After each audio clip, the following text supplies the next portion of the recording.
ಬಂದಾಗ ಎಲ್ಲರೂ ಹೋಗಲೇಬೇಕು. ಇರುವಾಗ ಅಹಂಕಾರವನ್ನ ಬಿಡಬೇಕು. ಇವತ್ತು ಅಹಂಕಾರವೇ ಮನುಷ್ಯನನ್ನ ಅರ್ಧ ಆಯಸ್ಸನ್ನ ಕಿತ್ಕೊಳ್ತಾ ಇರ್ತಕ್ಕಂಥದ್ದು.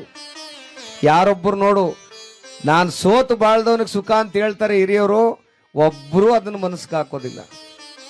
ನೋಡಿ, ಸಾವು ಹೇಗೆ ಬರುತ್ತೆ.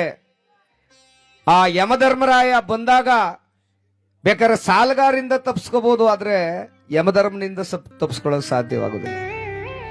ಒಬ್ಬ ಕೇಳಿಸ್ಕೊಳ್ಳಿ ದಯಮಾಡಿ, ಕಿರ್ಗಂದೂರಲ್ಲಿ ಒಬ್ಬ ವ್ಯಕ್ತಿಗೆ 12 ಗಂಟೆ ರಾತ್ರಿ ಮಲಗಿದ್ದ ಹೊತ್ತಲ್ಲಿ ಅವನಿಗೆ ಕನಸು ಬಿದ್ದುಬಿಡ್ತ. ಅವನಿಗೆ ಏನ್ ಕನಸು ಬೀಳ್ತು? ಯಮಧರ್ಮರಾಯ ಕನಸಲ್ಲಿ ಬಂದು ಹೇಳ್ಬಿಟ್ಟ, ನಾಳೆ 12 ಗಂಟೆಗೆ ನಿನ್ನ ಆಯುಸು ಮುಕ್ತಾಯ ಆಯ್ತದೆ ಕಣಪ್ಪ, ನಿನ್ನ ಆಸೆ ಏನಿದ್ರು ಪೂರೈಸ್ಕೊಬಿಡು.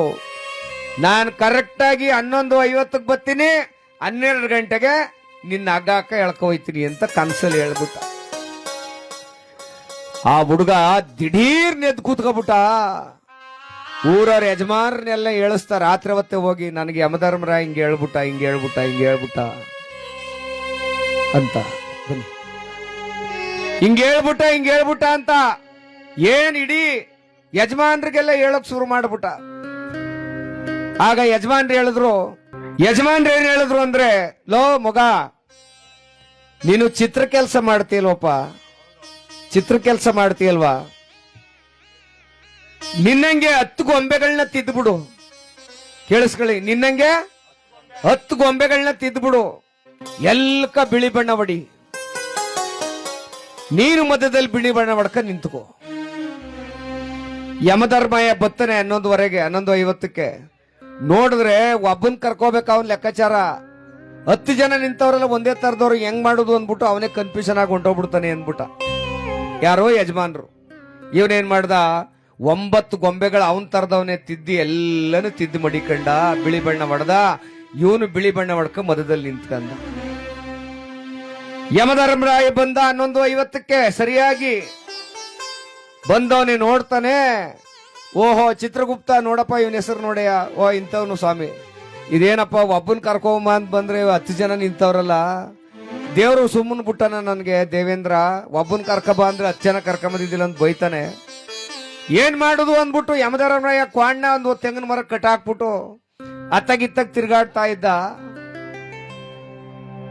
ಏನ್ ಮಾಡುದು, ಇವನ್ ಮಧ್ಯದಲ್ಲಿ ನಿಂತಿದ್ದವನು, ಇವನು ಚಿತ್ರ ಕೆಲಸ ಮಾಡೋನು ಮೆಲ್ಮೆಲ್ಲಗ್ ನಗ್ತಾವನೆ. ಬಡ್ಡಿ ಅದೇ ಯಮಧರ್ಮರಾಯ ಕನ್ಫ್ಯೂಷನ್ ಆಗ್ಬಿಟ್ಟ, ನನ್ ಕರ್ಕೋಗುದಿಲ್ಲ ಅನ್ಕೊಂಡು.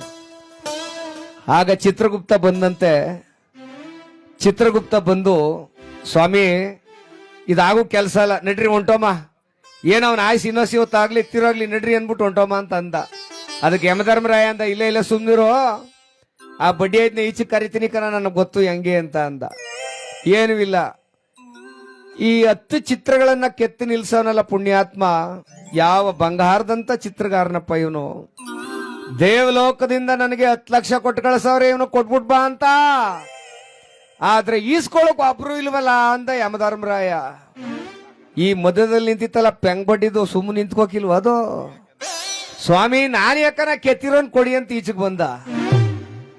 ಹಿಡ್ಕೊಂಡ ಭದ್ರಾಗ ಯಮಧರ್ಮರಾಯ, ಬಡ್ಡಿ ಐದ್ನೇ ಔಸ್ಕ ನಿಂತಿದ್ದೆ ನೀನು, ನಡಿ ನಿನ್ ಕೆಲಸ ಮುಗೀತು ಕಣ ಅಂತ. ಅದಕ್ಕೆ ಸಾವನಿಂದ ತಪ್ಪಿಸ್ಕೋದು, ಸಾಲಗಾರರಿಂದ ತಪ್ಪಿಸ್ಕೋಬೋದೇ ವಿನಃ ಸಾವನಿಂದ ತಪ್ಪಿಸ್ಕೊಳಕ್ ಆಗೋದಿಲ್ಲ. ಹಾಗಾಗಿ ನಾವೆಲ್ಲ ಸಾವಿನ ಕಡೆ ಮುಖ ಮಾಡಿ ಬದುಕಬೇಕು. ಇಲ್ಲಿ ಯಾರು ಶಾಶ್ವತವಾಗಿ ಊಟ ಹೊಡ್ಕೊಂಡವ್ರು ಇಲ್ಲ.